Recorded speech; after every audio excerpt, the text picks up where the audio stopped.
Chers amis, en organisant ce rassemblement, je me posais des questions. Est-ce que vous seriez là? Serions-nous suffisamment nombreux pour nous montrer dignes de ceux qui appellent au secours? Je m'interrogeais et j'avais tort. Vous êtes là, vous êtes solidaires, vous êtes généreux, vous êtes engagés. Merci de tout cœur d'avoir répondu à notre appel. Pour les chrétiens d'Orient, en effet, l'oubli est la pire des peines. Et nous sommes ensemble ce soir au Cercle d'hiver pour leur dire que Paris ne les oublie pas, pour leur dire que les Français sont avec eux. Notre voix est là pour presser les gouvernements à agir. Elle est là pour réveiller les consciences. Notre voix est là pour rappeler que la France fut longtemps la protectrice des chrétiens d'Orient, mais aussi celle des élites du Levant qui aimaient le pays des Lumières. Notre voix est là pour susciter des soutiens en faveur des associations qui accueillent des réfugiés, qui soignent des blessés, qui scolarisent des enfants. En Irak, au Liban, dans les camps de réfugiés, j'ai rencontré ces bénévoles et ces professionnels de l'action humanitaire.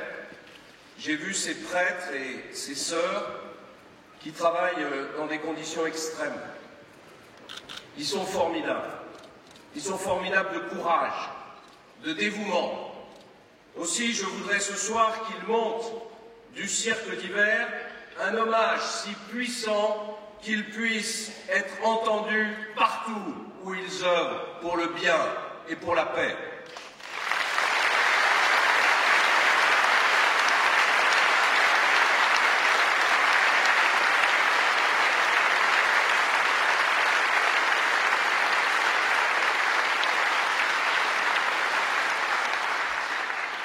Sur place, les besoins sont immenses. Et nos concitoyens doivent se mobiliser. Ils se mobilisent déjà. Mais il faut qu'on fasse plus encore. Il faut se tourner vers les associations qui œuvrent en Orient, organiser des actions de solidarité. J'appelle les jeunes dans leurs lycées, dans leurs universités, à mobiliser leurs amis. Ils se demandent parfois à quoi sert la politique. Eh bien, elle sert aussi à défendre des valeurs essentielles. À 5 heures d'avion de Paris, on tue, on torture, on vend des femmes sur les marchés, on brûle des bibliothèques, on détruit des églises, on efface pour toujours les traces des civilisations les plus brillantes. Dans les villages de la plaine de Ninive, convertissez-vous à l'État islamique, sinon vous mourrez par le glaive, éraille des haut-parleurs, des pick-up surarmés. Des hommes, des femmes, des enfants prennent la route de l'Exode. Sur les places publiques gisent les corps des insoumis, autour desquels des adolescents sont invités à jouer au djihad. De quoi sont-ils coupables, ces innocents, sommés de se parjurer, de fuir ou de mourir? Ils ne sont coupables de rien, simplement d'être chrétiens et d'être fidèles à leur foi.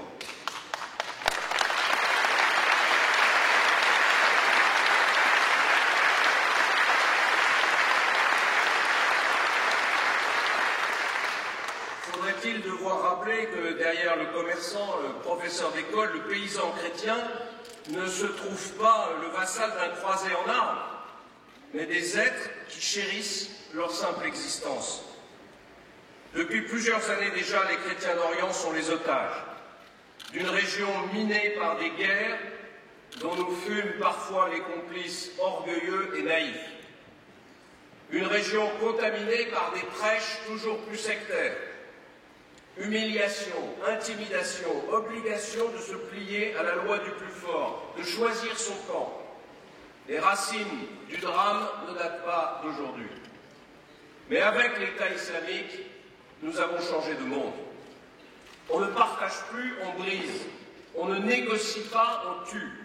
On ne cherche pas à sauver sa propre vie, on souhaite la mort jusqu'à ce que le califat règne sur la terre et impose à tous sa lecture de la charia. Le fanatisme islamiste n'est pas une personne. dans les camps de réfugiés du Kurdistan irakien, j'ai entendu les mots de ces musulmans épouvantés, outragés par ces assassins qui bafouent leur religion et qui enflamment l'islam. Ce ne sont pas des musulmans, ce sont des monstres, me disait un de ces hommes. Ils n'ont rien à voir avec l'islam. Mais dans ce cortège de détresse, j'ai vu une réalité que nous ne pouvons pas taire. Une vérité que la France n'a pas le droit de refouler au nom de je ne sais quelle mauvaise conscience. En vérité, ce sont les chrétiens qui sont les premières cibles d'une épuration culturelle, spirituelle et humaine. Leurs coutumes, leur foi et, disons-le, le message bienveillant du Christ doivent faire place nette au drapeau noir d'un nouvel ordre.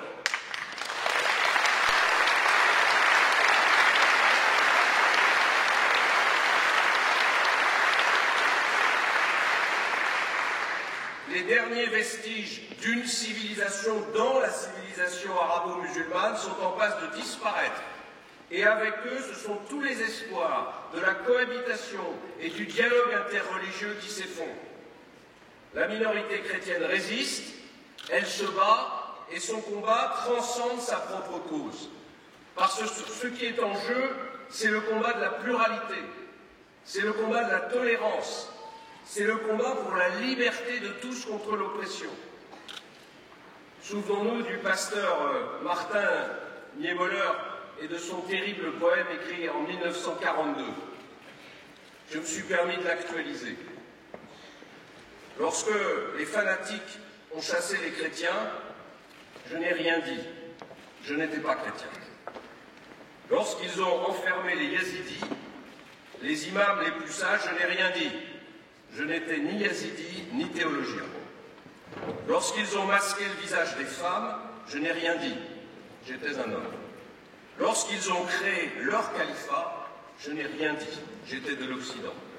Lorsqu'ils sont venus me menacer, il ne restait plus personne pour se battre avec moi.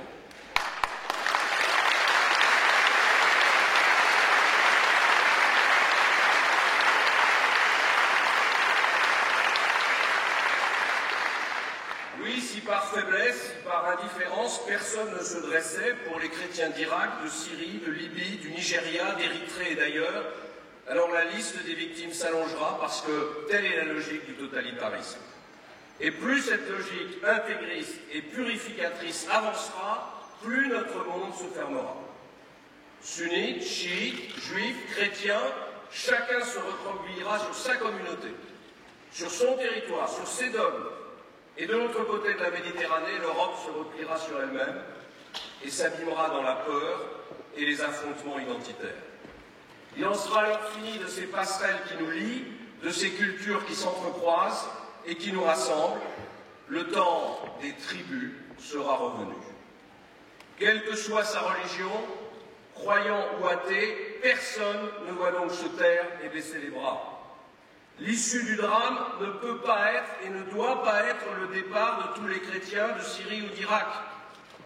Il faut combattre et démanteler l'État islamique puisqu'il est le fer de lance du fanatisme.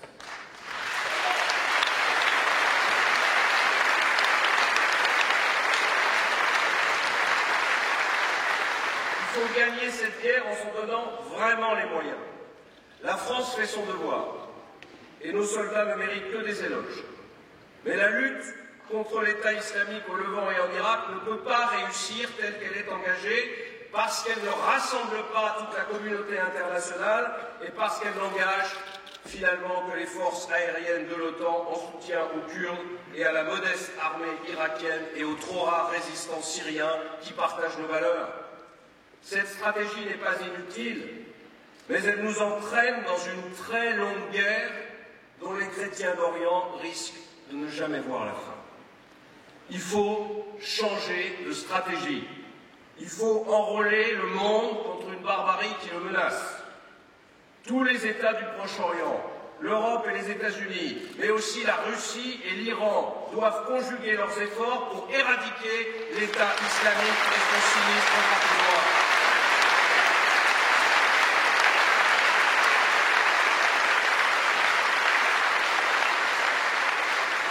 Ne pas associer l'Iran et la Russie, c'est se priver de toute possibilité de résoudre cette crise, parce que leur influence sur les mouvements chiites et sur l'évolution du régime de Damas est cruciale.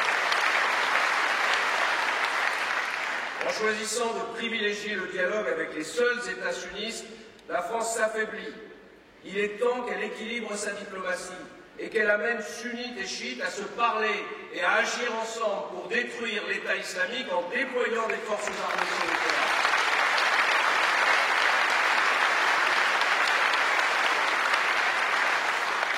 Le temps n'est pas à choisir nos alliés en fonction de nos intérêts commerciaux ou de notre conception idéale de la démocratie.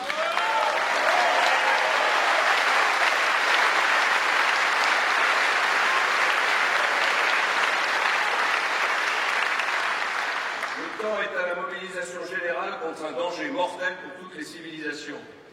Le temps n'est pas non plus à l'organisation d'une croisade occidentale sous la bannière de l'OTAN pour réitérer le désastre de la guerre en Irak. Le temps est à la mobilisation générale avec en première ligne les États du Proche-Orient qui seuls peuvent combattre au sol les djihadistes sans provoquer cette réaction anti-occidentale sur laquelle misent justement nos ennemis.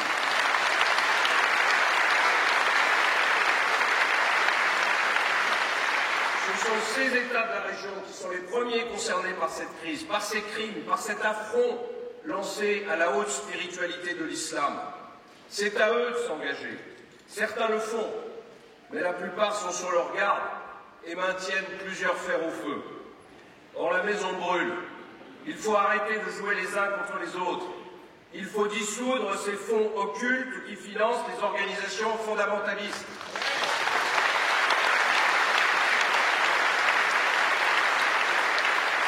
Il faut stopper toute participation au commerce direct ou indirect des produits pétroliers avec le prétendu État islamique en Iran et ses associés.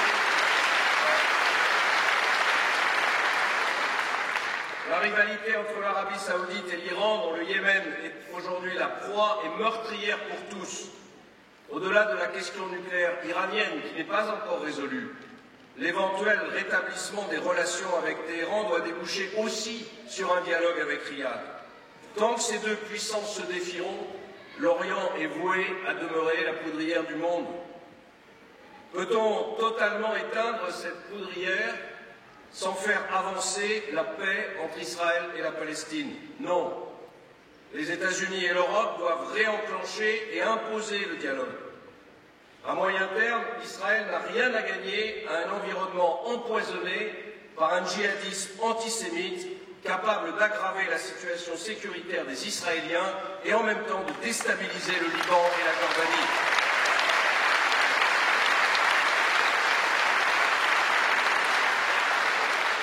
Vous l'aurez compris, il faut frapper ensemble le fanatisme et il faut avoir l'audace de réfléchir ensemble à l'avenir du Proche-Orient dont les peuples paient très cher nos erreurs passées. Et puis, il y a l'urgence humanitaire. On y répond dans les camps de réfugiés pour lesquels la communauté internationale doit amplifier ses aides. Parce que la Turquie, la Jordanie, le Liban sont à bout de souffle. L'urgence se joue aussi en Europe, et singulièrement en France, pour ces réfugiés persécutés qui ont droit à l'asile politique.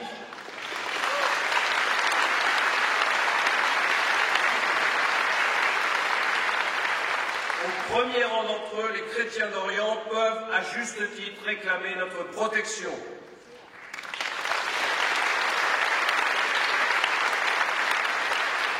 La guerre en Syrie et la déstabilisation du Proche et du Moyen-Orient provoquent en Europe une forte augmentation du nombre des demandeurs d'asile. Et la tentation est forte de dire que nous n'avons pas les moyens de les accueillir et d'invoquer notre situation économique. Naturellement, il faut filtrer ces flux migratoires. Mais les demandeurs d'asile ne sont pas des migrants comme les autres.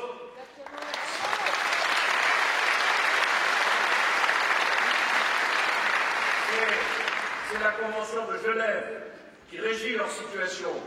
Et je n'hésite pas à dire que ce texte, qui fait écho à la tradition multiséculaire de l'Église depuis le Moyen-Âge, est un des piliers de la civilisation européenne et de ses valeurs.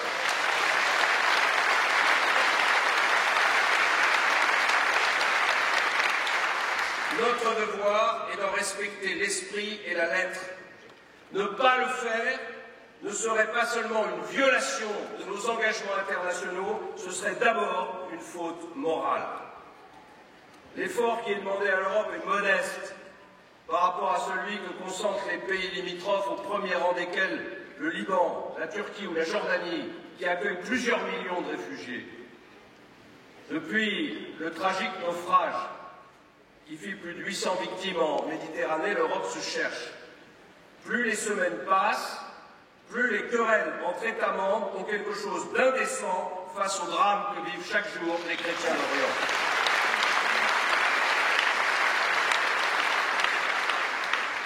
Puisque cette question est à nouveau à l'ordre du jour du sommet des chefs d'État et de gouvernement européens qui se réunit après-demain, j'en appelle solennellement au président de la République, à la chancelière allemande Angela Merkel, au président du Conseil italien Matteo Renzi et à tous ceux qui gouvernent l'Union européenne.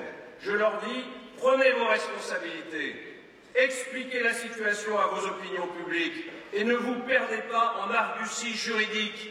Mettez l'Europe en ordre de marche face à l'une des plus grandes catastrophes humanitaires qui se déroulent à ses portes.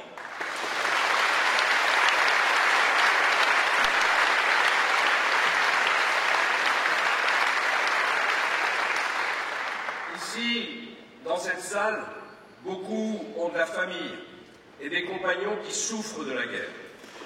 Leur espérance est en danger. Mais grâce à notre engagement collectif, cette espérance vaincra. Un jour, mes amis, l'État islamique tombera.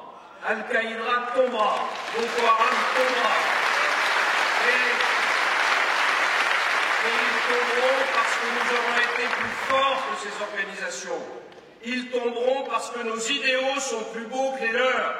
Ils tomberont parce qu'il existe en l'homme un instinct de liberté et de bonheur que l'oppression ne peut pas éternellement étouffer.